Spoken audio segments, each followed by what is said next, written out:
माढा तालुक्यातील पुरडू येथील वनविभागाच्या जमिनीवर सुरू असलेल्या बेकायदेशीर म्हणून उत्खननाच्या गंभीर समस्येबाबत माढाचे खासदार धैर्यशील मोहिते पाटील यांनी वनसचिव तन्मय कुमार यांची भेट घेतली। दरम्यान घटनेची चौकशी करण्याची मागणी मोहिते यांनी केली आहे। वन खात्याने तक्रार करून देखील कारवाई केली नसल्याचा पत्रात उल्लेख करण्यात आला आहे। दरम्यान माढा तालुक्यातील पुरडू येथील मुरुमुक्ता प्रकरणात शरद पवार गटाचे खासदार धैर्यशील मोहिते पाटील यांनी केलेल्या आरोपानुसार अनेक गंभीर प्रकार समोर येऊ लागलेत। वन खात्याच्या जमिनीतून लाखो रुपयाचा मुरुम उचलण्यात आला असून जप्त केलेला जेसीबी ही ग्रामस्थांनी दंबाजी करून सोडवून नेला असा लेखी खुलासा वन विभागाकडून करण्यात आला आहे। आता समोर फक्त डीवायएसपी यांचा व्हिडिओ समोर आलाय। यापूर्वी महसूल अधिकारी यांच्या अंगावर जाण्याचा प्रकार झाला। पोरसने देखील याची दखल घेतली होती पण कारवाई झाली नाही असा आरोप धैर्यशील मोहिते पाटलांनी केलाय।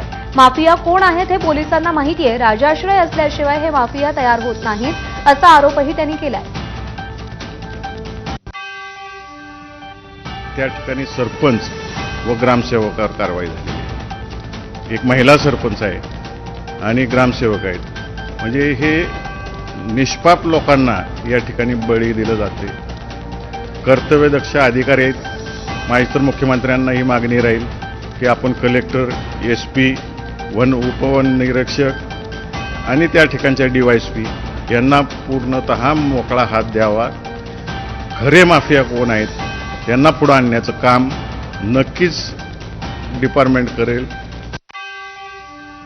ओबीसी मंत्रिमंडळ उपसमितीची आज पहिली बैठक पार पडणार आहे। उपसमितीचे अध्यक्ष चंद्रशेखर बावनकुळेंच्या उपस्थितीत मंत्रालयामध्ये ही बैठक पार पडणार आहे। मराठा ओबीसी आरक्षणाच्या पार्श्वभूमीवर वाद पेटलेला असताना ओबीसी समाजाच्या हिताचे काय महत्त्वाचे निर्णय उपसमिती बैठकीत घेतले जातात ते पाहणं महत्त्वाचं असेल।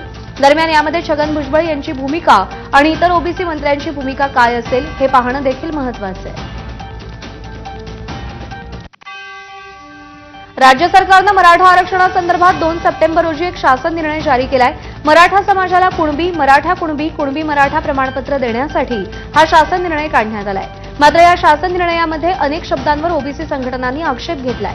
या शासन निर्णयामधील काही शब्दांमुळे सरसकट मराठा समाज हा ओबीसीमध्ये येऊ शकतो अशी भीती व्यक्त केली जाते आणि यामुळे ओबीसीमधील लहान लहान घटकांचं मोठं नुकसान होऊ शकतं आणि यामुळे शासनानं काढलेल्या या शासन निर्णयाबाबत स्पष्टता सरकारनं द्यावी अशी मागणी मंत्री छगन भुजबळ यांनी पत्राद्वारे मुख्यमंत्र्यांकडे केलेली आहे।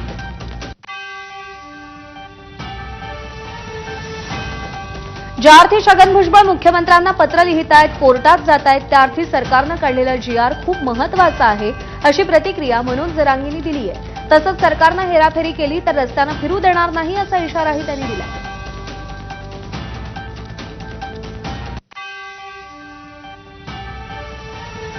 जीआरबाबत मुख्यमंत्र्याला पत्र लिहायला लागले तर याचा अर्थ ही जीआर मराठ्यांसाठी खूप महत्त्वाचा आहे, खूप चांगला आहे। मराठ्यांच्या पोरांचं आयुष्य पूर्ण त्यांचं भविष्य याच्यात अवलंबून आहे आणि ते त्यांचं कल्याण होणार आहे। म्हणून यांनी कितीही देऊ द्या आणि मुख्यमंत्री 8 पानाचं देऊ द्या मुख्यमंत्र्याला आणि 800 पानाचं देऊ द्या।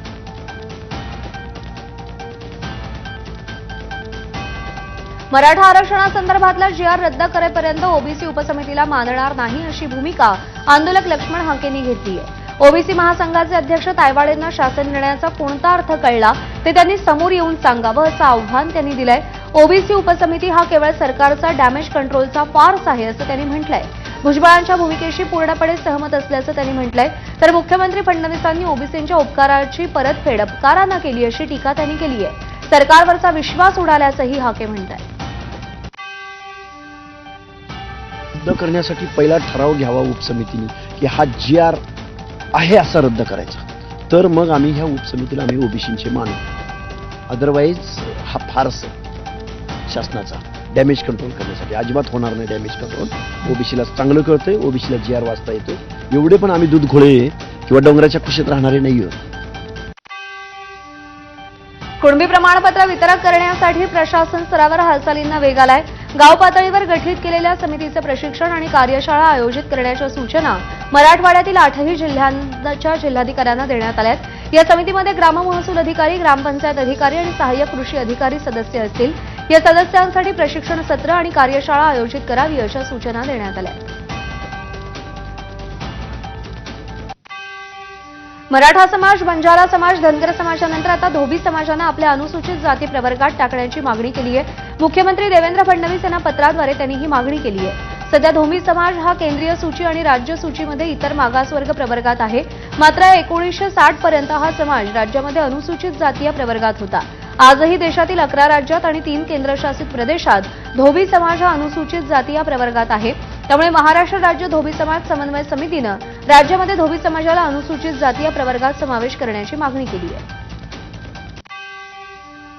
आमची मागणी एवढीच आहे की 1960 पूर्वी आम्ही भंडारा आणि बुलढाणा जिल्ह्यामध्ये महाराष्ट्रात अनुसूचित जातीमध्ये होतो.